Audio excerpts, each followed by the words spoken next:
क'क्राझार जिल्ला बेंगिरि पंकज चक्रवर्तीनि दैदेननायाव क'क्राझार जिल्ला लामा रैखाथि आफादा मैया क'क्राझार जिल्लानि 22 माहारियारि राजालामानि गुबुन गुबुन जाब्रबथाय जानो हाथाव जायगाफोरखौ नायगिदिंनानै नेशनेल हाइवे अथ'रिटिखौ नेमबादियै गोरोबलायनायनि गेजेरजों लामा जाब्रबथायफोरखौ होबथानो थाखाय नांगौबादि राहा लानो बिथोन होयो।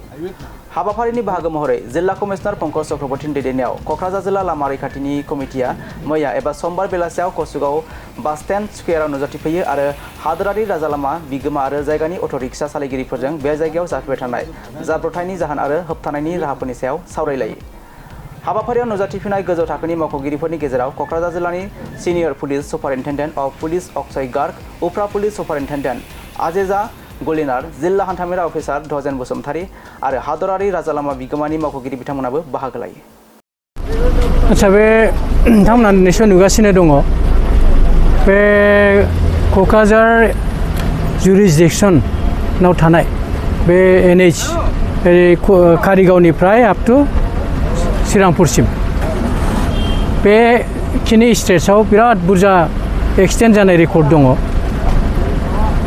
थांनाय बोसोरथाम 2024 निफ्राय दा 26 सिम जितु अफिसियेल रेकर्ड बे रेकर्ड मथे बे एरियायाव more than 50 माने मानसि थैनाय माने जाब्रबथाय जानाय रेकर्ड दं।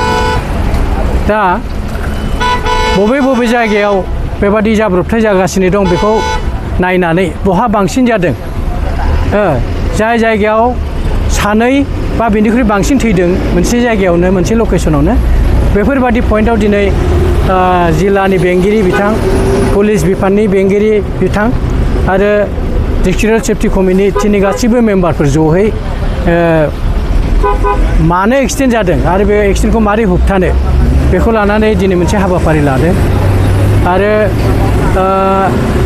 बेहाय गासिबो लामानि बिगोमाफोर जेरै NH नेशनेल हाइवेनि अथ'रिटि, ओजों PWD, बेफोरबायदि गासिबो स्टेक हल्डारफ्रा दिनै दंफाजोबो।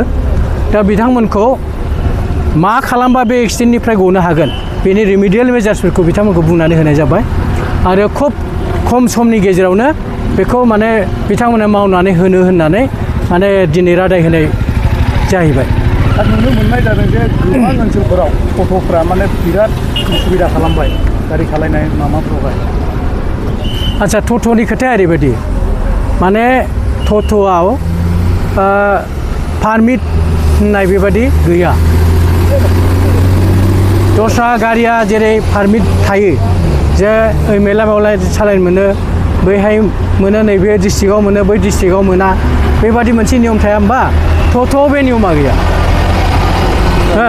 दा बिनि जाउनाव मा जादों, बे माने क'क्राझार जिल्लायाव रेजिस्ट्रेसन खालामि जिखुनु इ रिक्सायाबो हमनानै ला सोरबा जुदि गुवाहाटियाव खालामदोंबा बे गारियाबो बेवहाय सोलिफैनो हायो, बेबादि नियम दं।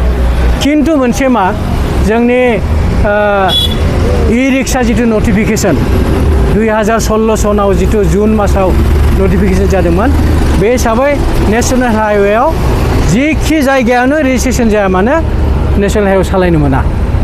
दा बे हिसाबै जोंनि क'क्राझार जिल्लानि हान्थामेला बिफान, बेजों लोगोसे जिल्ला बेंगिरि आरो पुलिस जथायै जों बेफोर अपारेसनखौ खालामगासिनो दं। निश्चय नोंथांमोना नुदों नैबे थांनाय मासावनो जोङो 350निख्रुइबो बांसिन इ रिक्साखौ केस खालामनानै होबाय।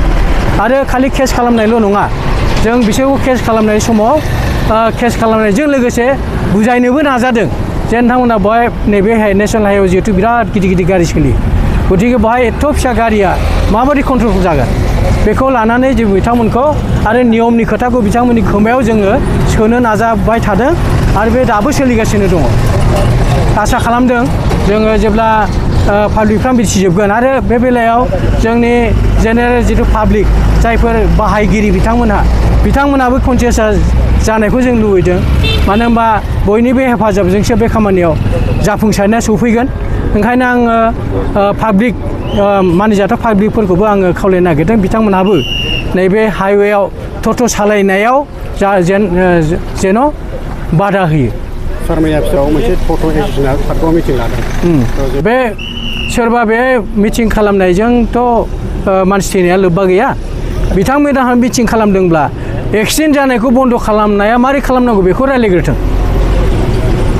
जों बिथांमोननि मिटिं जानायखौ मोजां मोनदों खिन्थु बे मिटिं जानायाव इसुआ नैबे थाग्रोनांगोन जे बिथांमोननि गोरोन्थि मावनायनि थाखाय सोरबा निर्दोषि सुबुङा माने जिउ गोमानांदों नामा जाब्रबथाय जानायाव बे खोथाखौ बिथांमोना सिगां गोसोआव लाबोग्रोनांगोन